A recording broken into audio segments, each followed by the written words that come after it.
wabarakatuh. Bismillahirrahmanirrahim.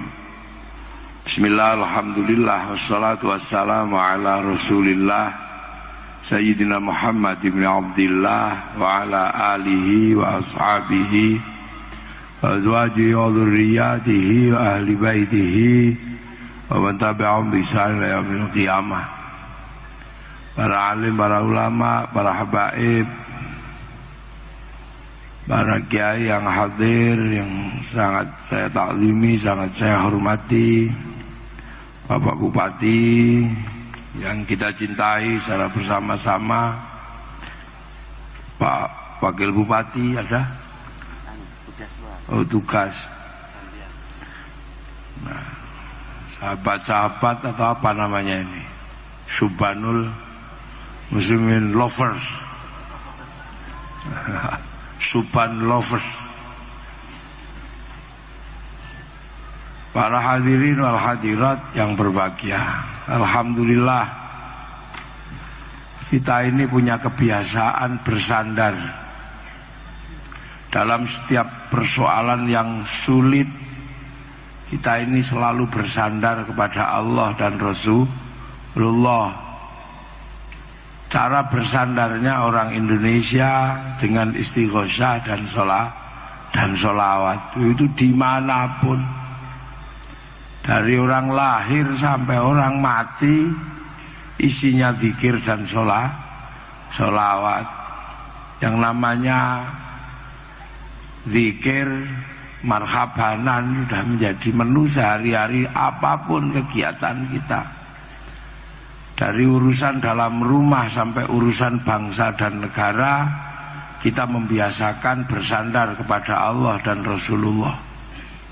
Makanya kalau kemudian Banyuwangi ketika menghadapi persoalan yang demikian rumit, kembali bersandar kepada Rasulullah Muhammad Sallallahu Alaihi Wasallam dengan Banyuwangi bersolawat.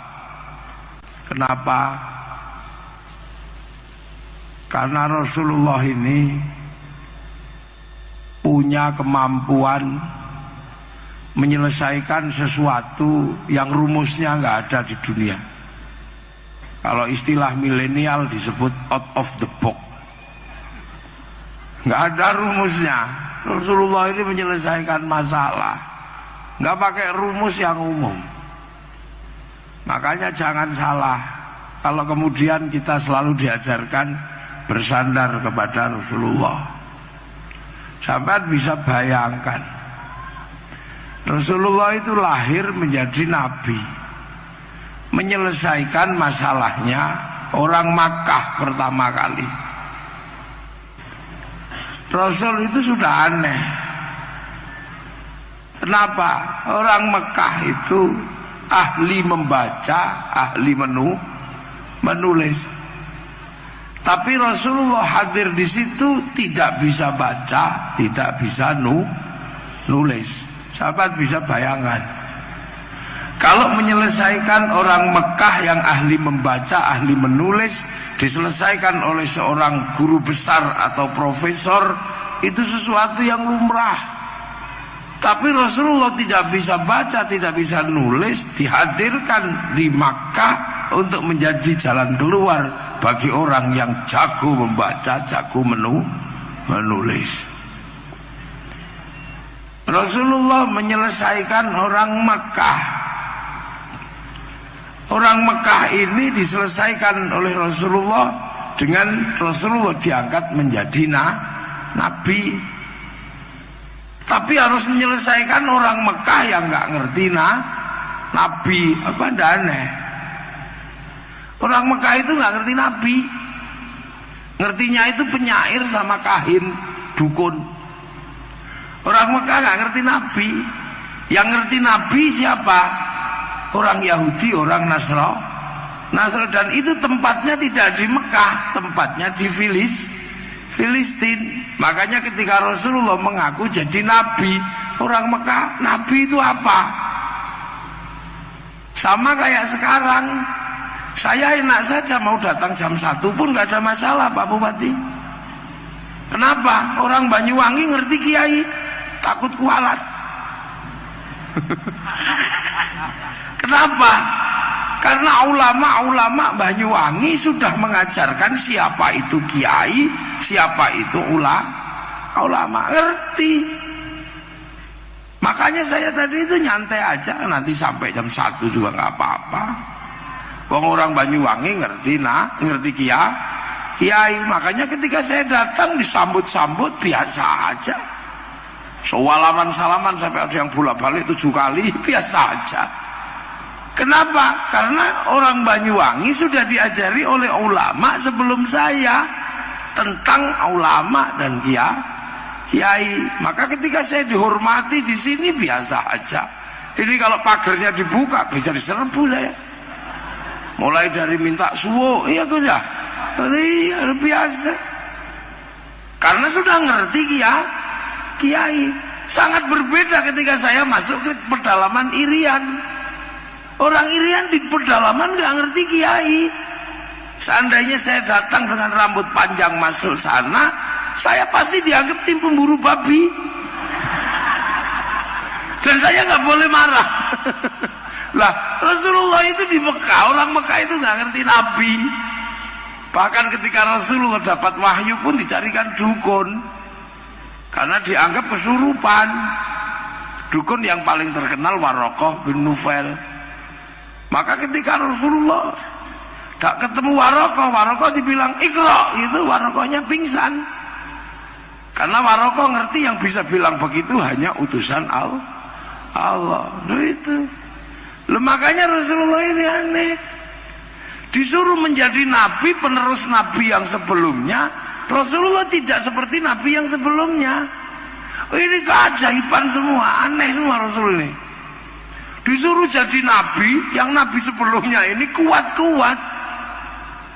Nabi Nuh mencabut pohon, Nabi Ibrahim dibakar tidak mempan, Nabi Musa hebat, musuhnya tempeling mati, jenggotnya Fir'aun dipegang separuh putih separuh hitam. Hebat Nabi Musa itu. Nabi Daud tangan masuk tanah keluar jadi pedang. Nabi Sulaiman seluruh binatang bisa diajak ngomong. Nabi Isa orang buta dipegang melek, orang mati itu bangun. Tiba-tiba Nabi Muhammad dijadikan nabi, dilempari batu kakinya bocor. Maka semua orang wah ini bukan nabi. Coba. Jadi nabi ini jadi nabi dibalik situasinya oleh Allah. Untuk apa? Untuk mendapatkan tanggung jawab yang lebih besar. Seandainya Rasul itu masih kuat kayak Nabi Musa, pasti orang mengikuti Rasulullah karena takut. Kalau orang dibuat seperti Nabi Sulaiman, Nabi Muhammad dibikin kayak Nabi Sulaiman, pasti orang mau ikut karena Nabi Sulaiman itu kaya dan raja, bahkan entut bisa diajak ngomong. Tapi begitu Nabi Muhammad ini jangkauannya, tanggung jawabnya gede, rahmatan lil alamin, maka perangkat nabi-nabi yang sebelumnya yang keras-keras, kuat-kuat dihilangkan dari Rasulullah. Karena yang mampu menembus ruang dan waktu yang semakin luas bukan kekerasan, tapi apa? Cinta kasih, rahmatan lil alamin. Maka yang keras-keras itu pasti bukan tipologi umat Rasulullah Muhammad sallallahu alaihi wasallam. Yang galak-galak itu pantasnya jadi umatnya Nabi Musa. Itu. Akan tetapi yang dilakukan oleh Rasulullah ini sudah tidak masuk akal. Apa yang tidak masuk akal? Bagaimana mungkin dalam akal manusia orang tidak bisa baca, tidak bisa nulis, mampu mengajarkan masyarakat yang ahli baca, ahli nulis, bahkan kepatuhannya tidak masuk akal. Orang Mekah, Arab dan sekitarnya waktu itu Tuhannya adalah patung. Tapi oleh Rasulullah bisa diajak punya Tuhan yang tidak kelihatan. Ini nggak mudah. Dari Tuhannya banyak bisa diajarkan Tuhan satu. Dari tempat yang tidak ada air bisa diajarkan toharoh pakai air. Padahal pakai air itu susah, minum aja susah. Ini malah disuruh mandi. Bisa diajari seperti itu. Dari tempat yang panas luar biasa bisa diajari puasa. Kalau kita puasa mudah, berteduh di bawah pohon jambu sudah hilang dahaganya. Di Arab itu mau lari kemana? Panas. Tempat yang demikian panas orang bisa diajari puasa. Di tempat yang tidak ada makanan orang bisa diajari berbagi sedekah. Di tempat yang penuh syahwat orang bisa diajarkan bertahan tidak melakukan kejahatan seksual. Kapan? Saat melakukan tawaf. Saat melakukan tawaf syahwatnya orang tawaf dibuka. Apa? Perempuan yang lagi tawaf tidak boleh menutup mukanya, padahal syahwatnya tinggi. Jangankan lihat muka, lihat mata kaki aja syahwat. Itu muka dibuka, betapa syahwat yang berkembang di sekitar itu luar biasa. Tapi pada saat yang sama laki-lakinya disuruh pakai baju, tidak boleh dijahit. Kalau mau nakal kali tinggal wes itu aja. Tapi kenapa bisa bertahan untuk tidak melakukan kejahatan seksual sementara berputar di sekitar Ka'bah? Ini pelajaran nggak masuk akal. Pelajaran berikut yang bisa, nggak ada yang bisa. Rasulullah mampu mengajarkan kepada Sayyidina Umar tukang kelahi, padahal Rasulullah nggak pernah kelahi. Sayyidina Abu Bakar seorang konglomerat mau nuntun unta. Siti Aisyah yang usia 10 tahun riang gembira dinikah sama orang 50 tahun, sementara di Banyuwangi selisih 20 tahun mau bunuh diri. Coba, ini gak masuk akal. Nggak masuk akal. Bayangkan orang 300 mau disuruh perang ngadepi orang 3.000 itu kan mau berangkat bunuh diri. Jadi apa yang dilakukan Rasulullah ini out of the box, keluar dari pikiran dan rumus dunia. Makanya ketika para ulama masuk ke Indonesia melihat sesuatu yang luar biasa, bahwa bangsa ini adalah bangsa yang multi agama, multi ras, multi suku, bukan sesuatu yang mudah. Arab lebih mudah karena satu bangsa, makanannya sama. Orang Eropa lebih mudah karena satu bangsa, budayanya hampir sama, makanannya sama, kulitnya sama, bahasanya sama, ngurusnya lebih mudah. Itu pun pecah menjadi puluhan bangsa, puluhan negara. Tapi begitu para ulama datang ke sini melihat ini ada kawasan puluhan bangsa, puluhan suku, merasa akan sangat kesulitan yang luar biasa. Budayanya banyak, makanannya banyak, berbeda-beda, bahkan hantu paling banyak ada di Nusantara. Orang Eropa hanya mengenal Casper, ghost. Orang Amerika mengenal yang namanya voodoo. Orang Arab jin, setan. Orang Cina vampir. Orang Amerika Dracula. Orang Indonesia hantunya banyak. Wewe gombel, gendruwo, kuntilana, demit, toyol, jerangkong, kolor hijau. Lengkap, apalagi Banyuwangi, Alas Purwo, pusat demit internasional. Makanya saya gumun itu, betapa hebatnya Bupati Banyuwangi bisa bertahan tidak dimakan sama hantu Alas Purwo. Hebat beliau ini loh, bisa. Jadi begitu para ulama datang ke sini, gimana ini? Islam harus jalan di sebuah tempat yang jauh, karena dikatakan dalam Al-Quran, mathaluhum fit Taurat wa mathaluhum fil Injil kazar'in. Islam itu seperti tanaman, maka harus ditanam. Fase sebelumnya sudah dilewati semua. Wa kafa billahi syahida. Ini fasenya Rasulullah Muhammadur Rasulullah walladzina ma'ahu, eranya sahabat, makanya asyidda walal kufar, tawuran sama orang kafir. Ruhama ubainahum, era khulafaur rasyidin, tarahum ruk'an sujada yabtaghuna fadlan minallah wa ridwanan simahum fi wujuhi min athari sujud. Ila ulama fikih sama ulama tasawuf begitu bergerak jauh. Mathaluhum fit Taurat mathaluhum fil Injil kazar'in, seperti tanaman. Maka cara menanamnya bagaimana? Di tempat yang jauh. Maka para ulama yang punya pengalaman bagaimana membawa Islam bergerak keluar dari jazirah sana, tidak dibawa pohonnya tapi bibitnya yang dibawa, karena menanam menggunakan bibit.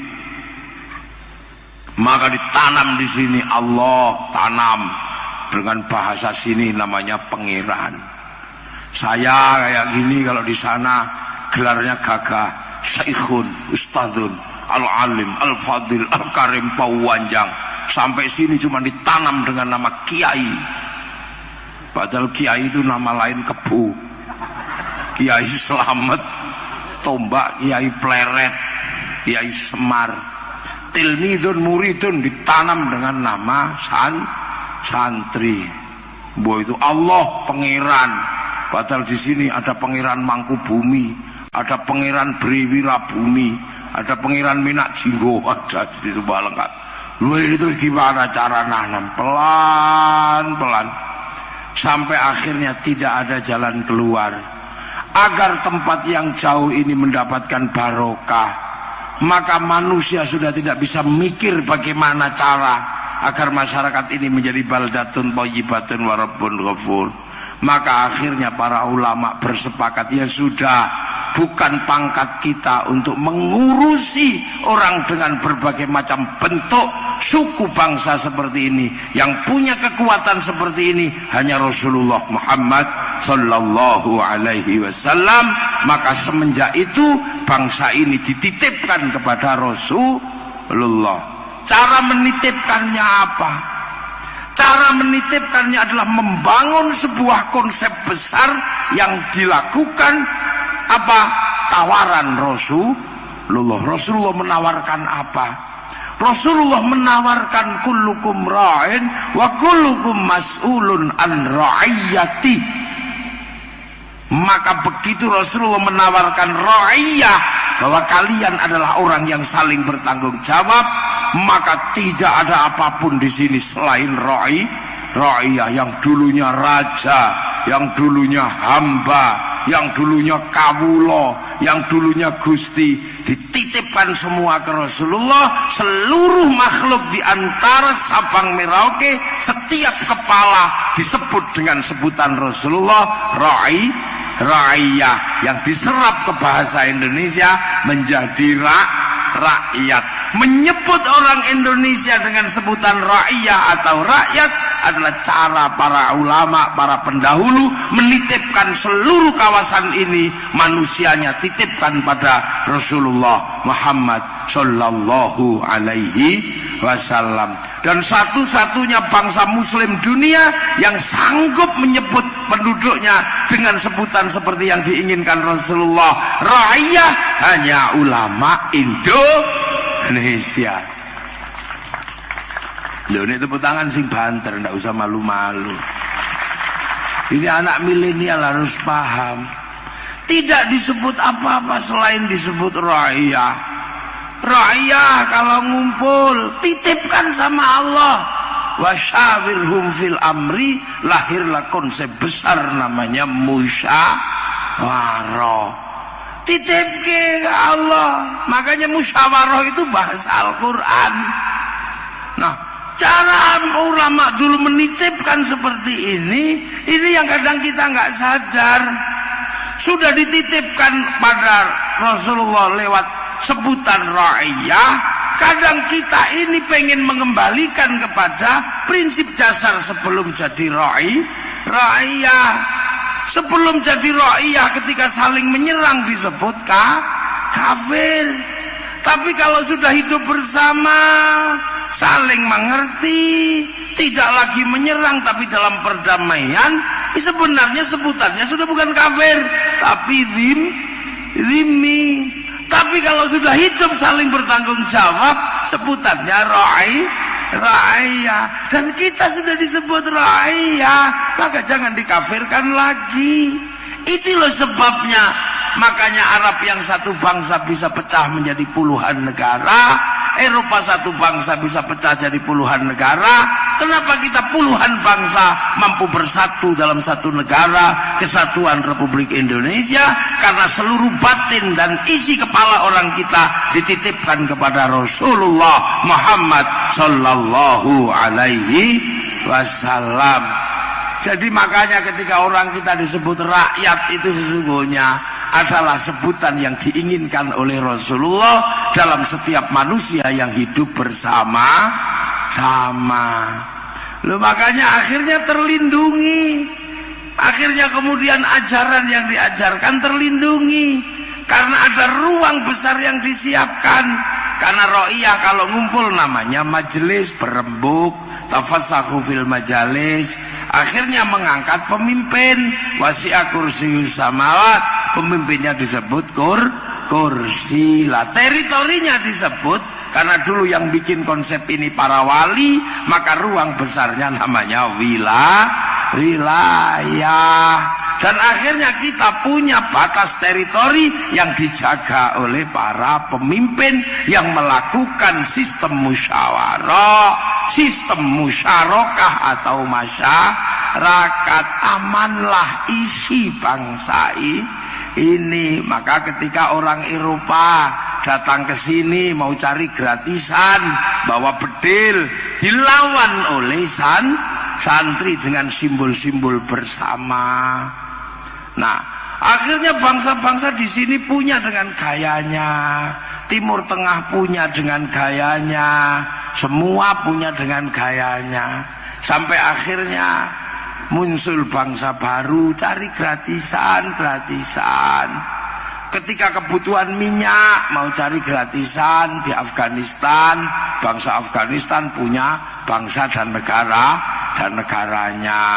Ada yang pengen cari gratisan di Timur Tengah, semua punya bangsa dan negaranya. Ada yang nyari gratisan ke Indonesia, maka dijaga oleh bangsa dan negara Indonesia. Lah akhirnya ada yang punya cara baru, cara cari gratisan pakai bedil bisa. Apa ditelawan oleh warga penduduk di sebuah daerah. Akhirnya ada yang punya pengalaman bagaimana kalau cari gratisan pakai agama, maka model baru ada orang cari gratisan pakai agama. Bangsa Afghanistan sumber dayanya aman karena dijaga oleh para pemimpinnya, maka kemudian datanglah kelompok agama namanya Taliban. Setelah pakai Taliban orang terkecoh karena ini nuansanya sama-sama beragama, banyak yang ikut, maka bangsanya jebol. Sekarang yang ada di Afghanistan semuanya gratisan, minyak gratis apa aja diambil. Timur Tengah dijaga di Irak oleh Saddam Hussein, di Libya dijaga Muammar Gaddafi, kemudian di Suriah dijaga Bashar al-Assad. Semua terjaga karena punya pemimpin, punya kekuatan. Maka kemudian didatangkanlah ISIS, sekarang jebol dan cari gratisan. Dan sekarang gratis semua, seluruh minyak gratis di sana. Siapa yang mau ambil? Dan semua pengen cari gratisan ke Indonesia, maka didatangkanlah wajah-wajah baru, model beragama yang melawan sistem ra'iyah, melawan sistem musyarakah. Untuk apa? Menjebol bangsa ini agar gratisan di Indonesia. Tapi karena ada santri paham betul, dilawan secara bersama-sama. Ini yang mau cari gratisan. Makanya kita dari dulu para ulama tahu Ketika kita ini bertahan dengan cara berbeda-beda, apakah kita ini akan menyelesaikan dengan cara kita?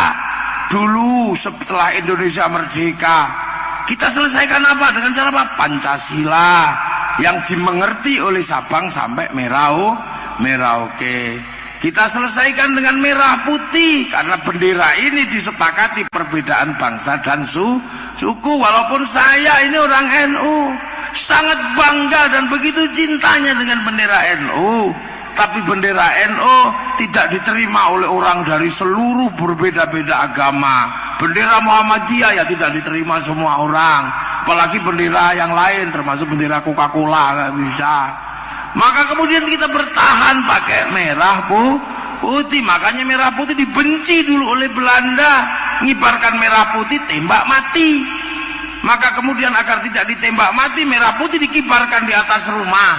Belanda curiga tiang rumah dikasih tebu, masih curiga dikasih pisang, masih curiga dikasih padi, masih curiga dikasih kelapa, masih curiga kita bawa tumpeng sama ingkung makan. Oh, cuman mau makan ternyata. Tapi makanannya habis, padinya mengering, tebunya mengering, kelapa mengering, pisang rontok, yang tersisa tinggal merah putih. Maka anak-anakku, anak-anak milenial, kamu harus paham bahwa merah putih itu dulu minta ribuan nyawa, tapi kamu tahunya merah putih hanyalah berharga 50.000. Dulu merah putih minta nyawa, sekarang hanya minta tangan kita untuk diangkat. Maka kalau ada penghormatan bendera merah putih, angkat tangan kalian. Tidak usah ikut yang bilang bid'ah, tidak usah ikut yang bilang tauhid, karena yang bilang bid'ah dan tauhid zaman perang nenek moyangnya tidak ikut. Ini cara kita. Pancasila, bahkan dulu berdebat nenek moyang kita, apakah bangsa yang baru merdeka ini akan kita selesaikan dengan cara-cara model dari Arab? Tidak bisa. Maka lahirlah sebuah naskah besar di bawah lindungan Ka'bah. Saya kan udah nggak ngerti itu. Apakah akan diselesaikan dengan cara Eropa? Nggak bisa. Lahir naskah besar salah asuhan. Apakah akan diselesaikan dengan cara Belanda bangsa ini? Nggak bisa. Lahir tenggelamnya kapal Van der Wijk. Apakah akan diselesaikan dengan cara Nusantara murni? Tidak bisa. Lahir naskah Siti Nurbaya. Cerdasnya bangsa ini. Lu kok sekarang tiba-tiba ketika bangsa ini sehat walafiat bilang sakit bangsa ini harus diselesaikan, keluarlah bendera royah, bendera liwa. Ini kan benderanya Rasulullah ketika perang. Masa negeri yang damai ada bendera perang keluar? Maka bendera itu masuk akal mengatakan bahwa pilpres adalah perang. Gak perang, pilpres itu kelanjutan pilkades. Pilkades antar desa ningkat sedikit, pilbub milih Pak Azwar Anas. Setelah itu ningkat pilgub, setelah itu pilpres. Riang gembira, orang Indonesia menyebutnya pesta demokrasi, namanya pesta riang gembira, syukur ada uangnya. Itulah cara kita, ada dangdutannya, ada apa pesta nih ya, syukur ada uangnya. Kalau Pak Polisi hati-hati, awas ada money politik, ya kita jangan sebut money politik. Sebut apa? Uang bensin, nggak ketangkep. Kalau diterima masjid ya sumbangan, berarti terima kiai bisyaro, nggak ribut. Iya biasa gitu Indonesia nggak usah ribet gitu. Makanya kalau dikejar jangan pakai uang tilang, nggak boleh. Uang damai biasa, indah kita Indonesia. Ya nggak usah ribet kita Indonesia, emang begitu. Tiba-tiba ini perang Badar, kalau kau tidak menangkan kami, aku khawatir tidak akan ada yang menyembahmu. Terus lu mau ngomong apa sekarang begitu Pak Prabowo sama Pak Jokowi jadi satu rangkulan, mate kon. Makanya loh, kita masih bisa selamat. Dunia hari ini melihat Nusantara ini bangsa yang unik, di tengah siap tempur dan perpecahan, para panglima bersatu rukun membangun bangsa dan negara. Ini hanya Indonesia yang bisa. Dua orang yang berseteru, rangkulan, yang satu jadi menteri, yang satu jadi presiden. Siap Bapak Presiden, biasa. Ini hanya Indonesia. Ini hanya terjadi di sini, maka jangan serius-serius. Ini bangsa biasa aja. Kita dititipkan ke Rasulullah riang gembira. Makanya kalau ada sesuatu, selesaikan dengan cara kita sholawatan, zikir. Jangan cari obat untuk bangsa ini ke Filistin. Bangsa Filistin memang pernah sakit dan sampai saat ini belum sembuh. Mereka bikin obat. Obat itu namanya Hizbut Tahrir. Hizbut Tahrir didirikan oleh Taqiyuddin An-Nabhani menjadi obat bagi Filistin, dan itu gagal. Masa obat gagal, produk kadaluarsa kamu bawa ke Indonesia, mules perutmu. Jangan. Di Mesir bangsa yang sakit, maka cari obat di sana. Dulu namanya Hasan Al-Banna, bikin obat namanya Ikhwanul Muslimin. Dan obat itu gagal menyelesaikan Mesir. Bahkan Mursi digantung di Mesir. Masa produk gagal kau bawa ke Indonesia? Maka kita selesaikan dengan cara Indonesia. Banyak sekali yang nggak bisa masuk sini, berubah menjadi drastis. Musik rock yang begitu gagah dan kuat masuk Banyuwangi jadi rock dude. Dia saja. Jadi siapa? Suliono.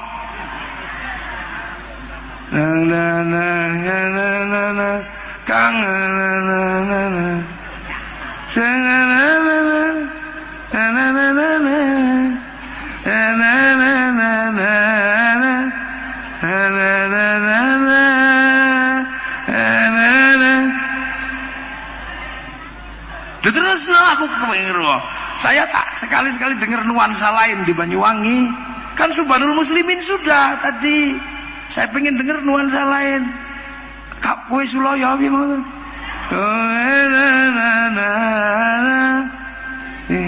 Suloyo si dewe ika mage teman.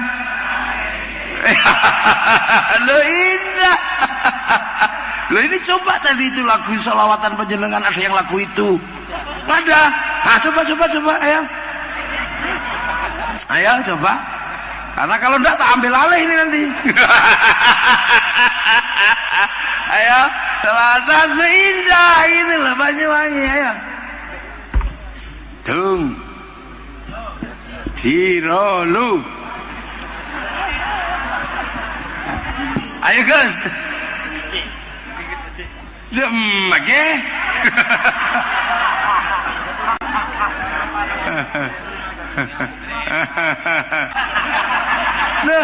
Oke. Santre lambe ben santre mangken duh tak pada. Mantap yo. Masalah tengkaben angku yang jauh pita. Lambe mun jamaah repu eneng ada. Mangken pon iqamah ki sibuk kamar abude. Ayo, mana musiknya? Musiknya. Santre lambe ben santre mangken lu tak pada. Masalah tengkaben angku yang jauh pita. Lambamun jamaah repu eleng ada. Mangken pon iko ki sibuk kamar abada.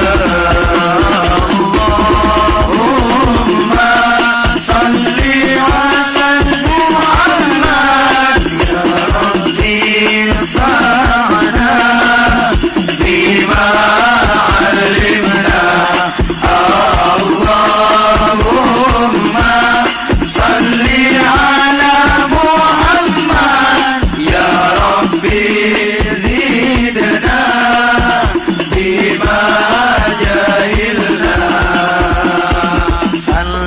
mangkil munsoro gaya nomor setu mare kerem kinil pul melia saro mul ngangkui kalampi semapan segaul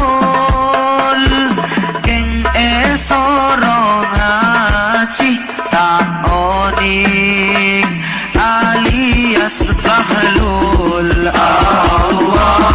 Allahumma salli ala Muhammad ya Rabbi zidna bima alimna Allahumma salli ala Muhammad ya Rabbi zidna bima jahilna bagian santri bini alduh lain pole mun akodungan mira biru koning pote mun soro agaya lakar dek sengabi keng bakto sakola tak fokus apel tatibi Allahumma salli ala Muhammad ya Rabbi ufa'na bima alimna Allahumma salli ala Muhammad ya Rabbi zidna bima jahilna saporanah manabi pentabul lopot tujuan niat ngajak fastabikul khairat tore pas semangat belajar cek sengkap bentore patoat sok aja ilmu barokah Allahumma salli ala Muhammad ya Rabbi fa'na bima alimna Allahumma salli ala Muhammad ya Rabbi zidna bima jahilna sallallahu ala Muhammad. Nah kan itu bahasa Madura ngerti saya ngerti demai Lena saya itu dapat cerita tentang bahasa Madura itu dulu. Syekhona Khalil itu waktu jadi ada jadi bupati nantang. Ya Syekhona, saya mau mantu sebagai bupati kan gak enak kalau mantu terus kehujanan. Tolong ya, kalau engkau wali bikinlah pendopo ini gak kehujanan. Akhirnya ya sudah tuliskan sebuah kalimat, kamu paku di atas pintu. Nah, akhirnya tulisan kecil dipaku di atas pintu. Bener-bener seminggu gak hujan, pendoponya tok. Yang lain hujan tapi pendopo enggak. Akhirnya setelah selesai pesta, Pak Bupati ini pengen ngerti tulisannya apa kok. Hebat banget tulisan gini aja kok bisa bikin tidak hujan. Nggak tahunya apa, tulisannya Bupati Balana Raja.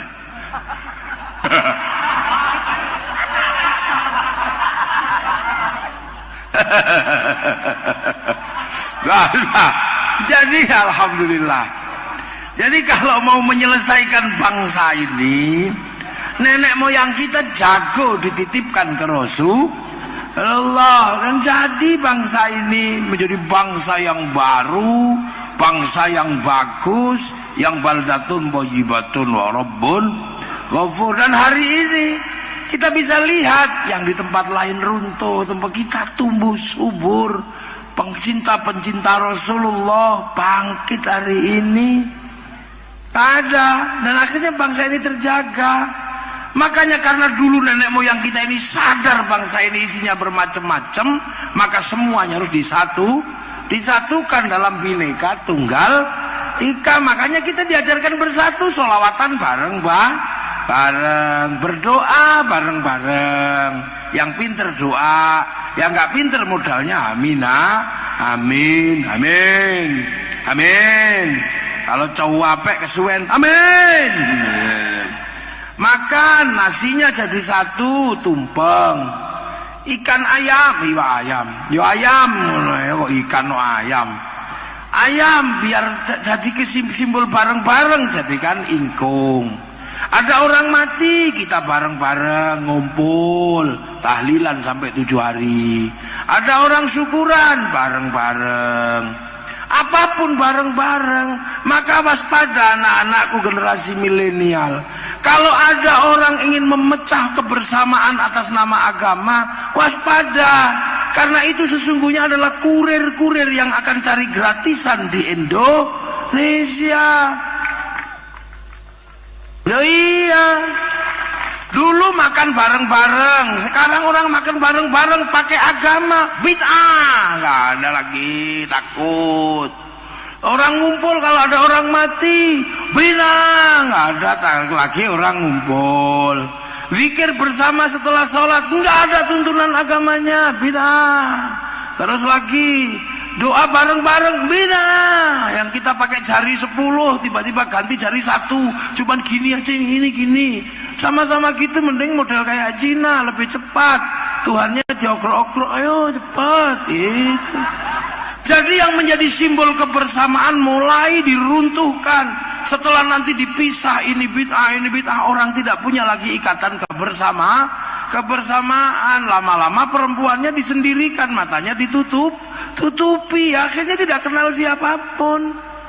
Terus mulailah naik grade-nya khutbah. Dulu setelah Rasulullah, khutbah ini jadi sarana alo-alo orang. Maka oleh Imam Syafi'i dikembalikan kepada fitrahnya khutbah, dikembalikan bahwa khutbah adalah rukun sholat Jumat. Karena rukun, maka disyarati imamnya harus ngalim dan tua. Agar ulama tua bisa bertahan kalau khutbah, pegangan mimbar. Karena ini rukun, maka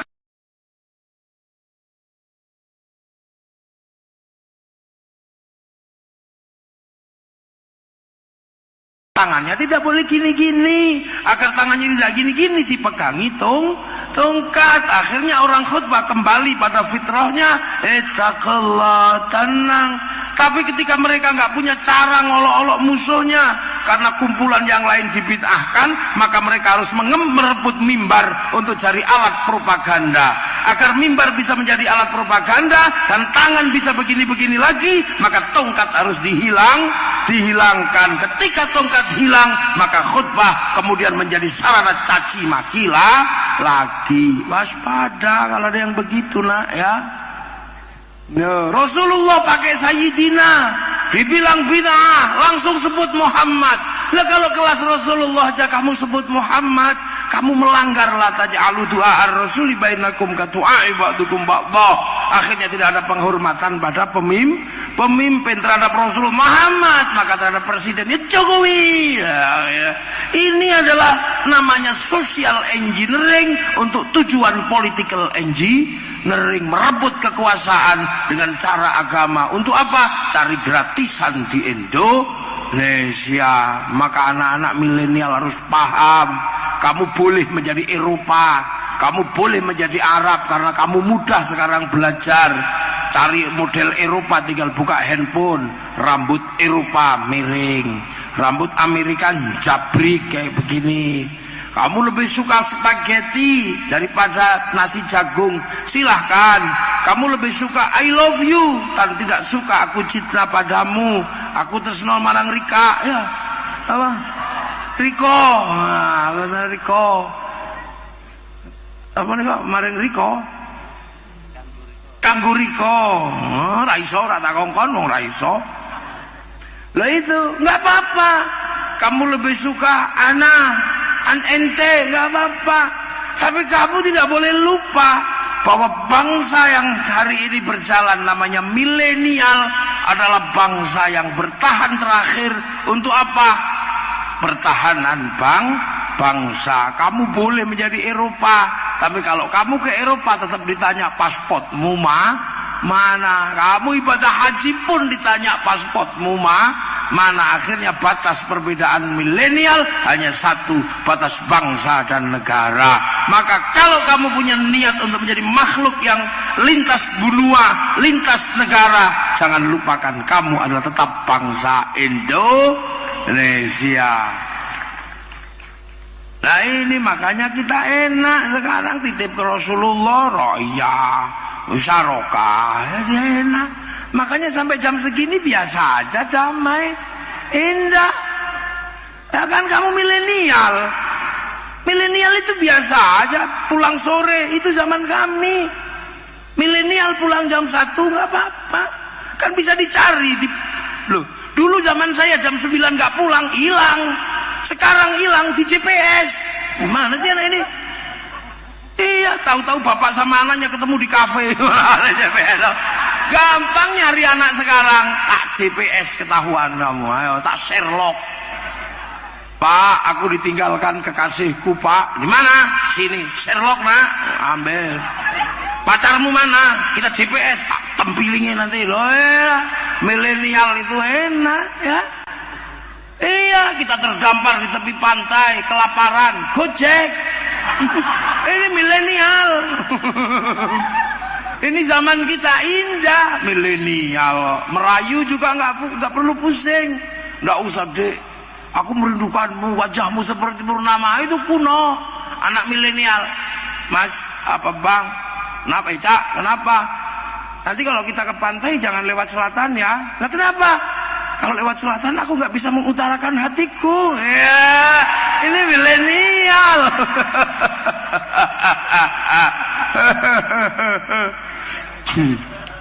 Dek, apakah bapakmu seorang bupati? Lo kenapa? Oh, kamu kok lupa? Bukan, kamu kok tahu anggaran jajan saya katanya. Apakah Bapak Bupati kok tahu anggaran jajan saya? Jadi Pak Bupati kan tahu APBD-nya. Itu milenial. Dek, apakah bapakmu sipir penjara? Kenapa? Karena kamu mampu memenjarakan aku dalam hatimu. Wah, itu milenial. Jadi lebih enak anak milenial itu. Nggak punya uang. SMS, rekening isi. Enak, milenial loh. Kangen, nggak perlu nulis surat, langsung foto miring. Iya, milenial. Mana ada? Ini terlalu manual ini dibilang ini masih pakai sim tuduror tulisan tangan. Sini ada gitu aja. Ini sim tuduror gini, tapi ya handphonenya jelek.